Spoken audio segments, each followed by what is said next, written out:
12 जून 2025 दिन 1:38 पर air India की फ़्लाइट 171 इंडियन एयरपोर्ट अहमदाबाद से टेक ऑफ करती है और ये फ़्लाइट लंदन जा रही थी।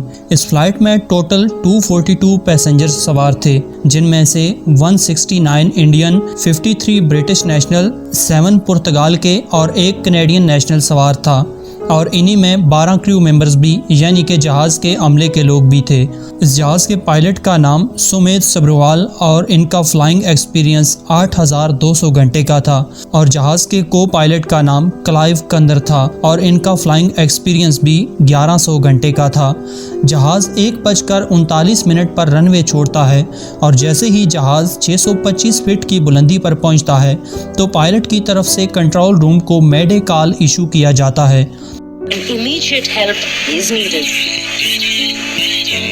एविएशन इंडस्ट्री के अंदर पायलट मेडे कॉल इस वजह से देता है जब उसे मालूम हो कि जहाज़ के साथ कोई बहुत बड़ा हादसा पेश आने वाला है, ताकि एयर कंट्रोल रूम अपनी सारी तवज्जो इस जहाज़ की तरफ करे। लेकिन जब कंट्रोल रूम की तरफ से पायलट को रिस्पॉन्ड किया जाता है तो इनको कोई जवाब नहीं मिलता और इस जहाज़ का रुख ज़मीन की तरफ होता है और आखिरकार जहाज़ बीजे मेडिकल कॉलेज की बिल्डिंग से टकराता है।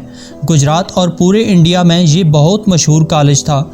इस कॉलेज में ज़्यादातर स्टूडेंट्स लंच टाइम में मेस के अंदर खाना खा रहे थे और बदकिस्मती से जहाज़ भी इसी जगह पर गिरा जहां स्टूडेंट्स मौजूद थे। पुलिस की तरफ से बताया गया कि अभी तक इस पूरे साने में 300 के करीब लोग मर चुके हैं और ज़्यादातर लोग हॉस्टल्स के अंदर ज़ख्मी हालत में हैं, यानी डेथ रेट अभी भी बढ़ रहा है।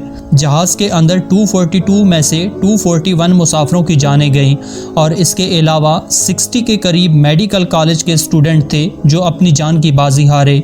इसीलिए इसे डबल ट्रेजेडी भी बोला जा रहा है।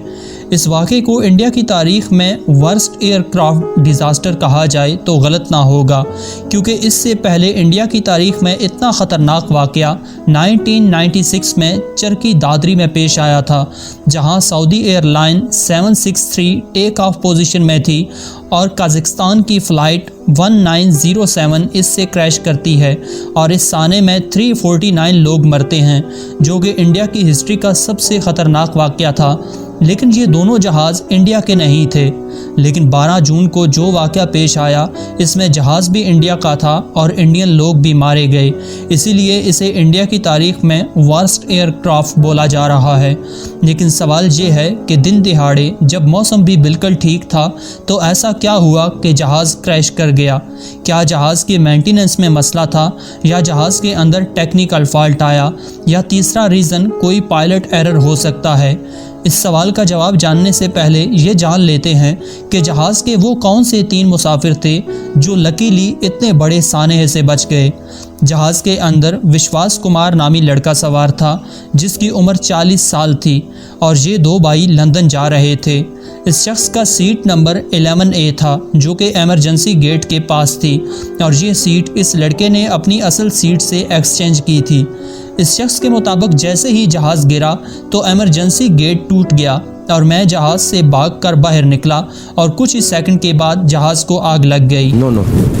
Emergency door is broken. Yeah. My seat is broken. Yeah. Then I see the pace little bit. Yeah. Then I will try to come out. Okay. Yeah, that's right. Little bit fire. After I'm out. Then blast.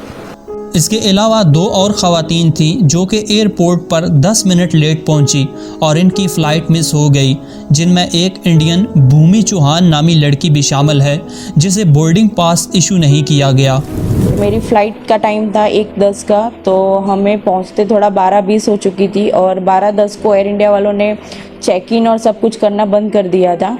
इसके अलावा जहाज़ में जिन लोगों की death हुई, इनकी आखिरी recording की गई वीडियोस देखें तो दिल खून के आंसू रोता है, जिनमें एक माँ कितने सालों के बाद अपनी बेटी को मिलने लंदन जा रही थी, लेकिन इसे मालूम ना था कि बेटी को मिलना इसके नसीब में है ही नहीं।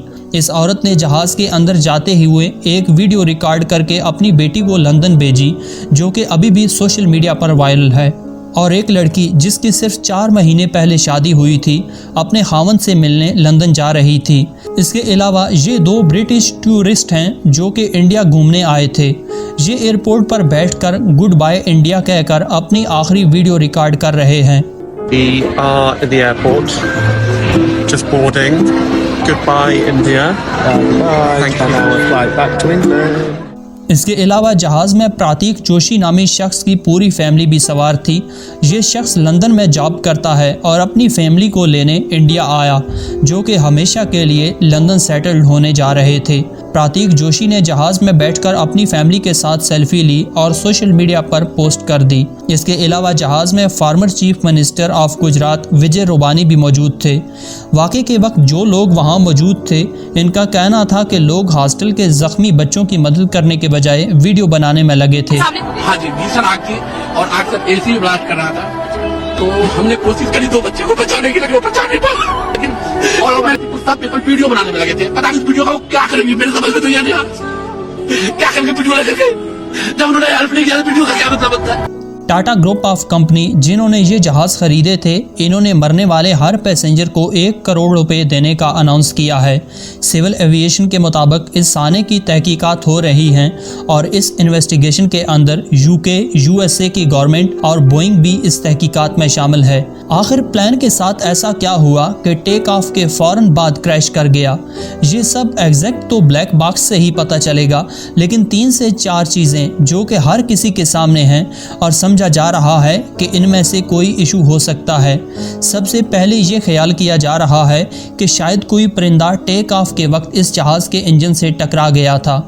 ये पॉइंट इस लिहाज से ठीक समझा जा रहा है कि इस एयरपोर्ट पर कई बार बर्ड्स की वार्निंग दी जा चुकी है, लेकिन एयरपोर्ट के सीसीटीवी कैमरा में ऐसा कोई बर्ड का झुरमुट या परिंदा नज़र नहीं आ रहा जिससे ये अंदाज़ा लगाया जा सके कि वाकई परिंदा टकराया है और इंजन इंजेस्ट हुआ और पावर लॉस हुई। इस वाक़े में दूसरा प्रॉब्लम ये सामने आ रहा है कि जहाज़ ने पूरा रनवे इस्तेमाल किया है।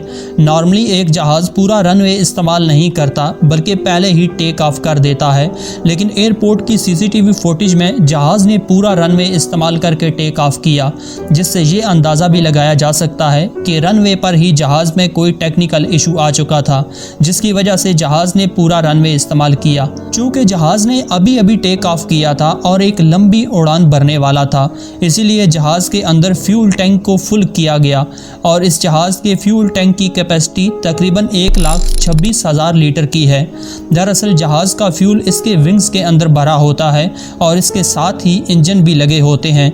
कुछ लोगों का कहना है कि फ्यूल क्वालिटी ख़राब थी, जिस वजह से इंजन फ्लेम आउट हुआ और पायलट को इंजन रीस्टार्ट करने का वक्त ही नहीं मिला। नॉर्मल हालात में जब कोई जहाज़ टेक ऑफ करता है तो टेक ऑफ के 1 मिनट के अंदर अंदर वो व्हील्स को ऊपर कर लेता है, लेकिन इस जहाज़ के टेक ऑफ से लेकर क्रैश होने तक जितनी भी वीडियो सामने आई, इनमें जहाज़ के व्हील्स नीचे ही थे। एक मुकम्मल परवाज़ में पायलट के लिए सबसे मुश्किल मुकाम टेक ऑफ होता है, क्योंकि टेक ऑफ के वक्त जहाज़ ज़मीन के बहुत करीब होता है और इतनी जल्दी किसी भी चीज़ को रिकवर करना बहुत मुश्किल होता है। हिस्ट्री में ऐसे बहुत से वाक़यात हैं जिनमें टेक ऑफ के वक्त टेक्निकल इशू की वजह से जहाज़ क्रैश हुए। इसके अलावा एक्सपर्ट्स का ये भी मानना है कि डबल इंजन फ्लेम हो सकता है, लेकिन जहाज़ के दोनों इंजन्स का एक साथ फेल हो जाना 1000 में से 1% पॉसिबल है, और अगर यही वजह हुई तो शायद एविएशन हिस्ट्री में ये पहली बार होगा कि एक कमर्शियल फ़्लाइट के दोनों इंजन एक साथ काम करना छोड़ गए, और बोइंग को इसका जवाब भी देना होगा। इसीलिए बोइंग खुद इस इन्वेस्टिगेशन में इन्वॉल्व है।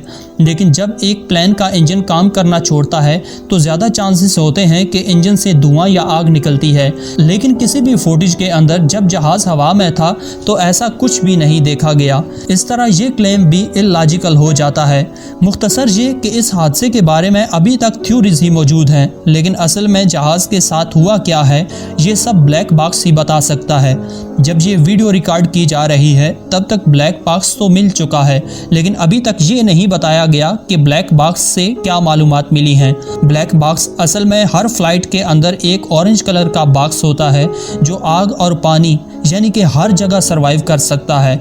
ये जहाज़ की बैक साइड पर रखा जाता है, क्योंकि अक्सर जहाज़ जब क्रैश होते हैं तो जहाज़ का ये वाला हिस्सा बच जाता है, इसीलिए इसे इस मुकाम पर रखा जाता है। और इसी तरह इस साने में भी जहाज़ की बैक साइड बच गई और अभी सब की नज़रें ब्लैक बॉक्स पर हैं, क्योंकि इसके अंदर जहाज़ की एक एक चीज़ का रिकॉर्ड होता है जिससे जहाज़ के क्रैश करने की असल वजह मालूम होती है। इसके अलावा एक पैसेंजर की वीडियो भी बहुत ज़्यादा वायरल हो रही है जो कि इस फ्लाइट में था। और बता रहा था कि इस जहाज़ में ना स्क्रीन काम कर रही है और ना ही एसी, जिससे ये भी मुमकिन है कि फ़्लाइट उड़ने से पहले ही इसमें कोई टेक्निकल इशू हो। AC is not working at all. And as usual, your TV screens are also not working. If I press this cabin crew button, it's not working either. Nothing is working. Nothing. इस हादसे के बाद अभी तक Boeing company के stock 7% तक गिर चुके हैं। आप इस साने के बारे में क्या सोचते हैं? अपनी कीमती राय का इज़हार कमेंट सेक्शन में ज़रूर कीजिए।